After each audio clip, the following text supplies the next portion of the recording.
ഏറ്റവും shortest horror story എന്താണെന്ന് നിങ്ങൾക്കറിയോ? It's Monday again. അതെ, 2 ദിവസത്തെ ലീവിന് ശേഷം വീണ്ടും മൺഡേ എത്തിയിട്ടുണ്ട്. എനിക്ക് മൺഡേ എന്ന് പറഞ്ഞാൽ ഒരു തരം മടി ഡേ ആണ് കേട്ടോ. രാവിലെ ബെഡിൽ നിന്ന് എണീക്കാൻ ലേറ്റ്, വീട്ടിൽ നിന്ന് ഇറങ്ങാൻ ലേറ്റ്, ഓഫീസിലെത്താൻ ലേറ്റ്, അങ്ങനെ മൊത്തത്തിൽ ലേറ്റ് ആവുന്ന ഒരു ദിവസമാണ് മൺഡേ. കഴിഞ്ഞ ദിവസം എനിക്കൊരു ഇൻ്റർവ്യൂ ഉണ്ടായിരുന്നു. ആ ഇൻ്റർവ്യൂയോട് കൂടെ ഇംഗ്ലീഷിൽ കുറച്ചൊക്കെ സംസാരിക്കാൻ കഴിയുന്നുള്ള എൻ്റെ അഹങ്കാരം പോയി കിട്ടി. അതിൻ്റെ ഭാഗമായിട്ടാണ് കേട്ടോ ഈ ഇംഗ്ലീഷ് ബുക്കൊക്കെ വായന തുടങ്ങിയത്.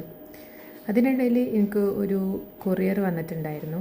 പേർപ്പിൾ നിന്നാണ് കൊറിയർ വന്നത്. ഇത് കുറച്ച് സ്കിൻ കെയർ പ്രോഡക്റ്റ്സ് ഒക്കെയാണ്. മിനിമലിസ്റ്റാണ് എൻ്റെ കറൻറ്റ് ഫേവറേറ്റ് ആയിട്ടുള്ള സാധനം. മിനിമലിസ്റ്റിൻ്റെ സൺസ്ക്രീനും കാര്യങ്ങളൊക്കെയാണ് ഞാൻ യൂസ് ചെയ്യുന്നത്. മിനിമലിസ്റ്റ് ഇഷ്ടമുള്ള പോലൊക്കെ ഒന്ന് കമൻറ്റ് ചെയ്യണേ.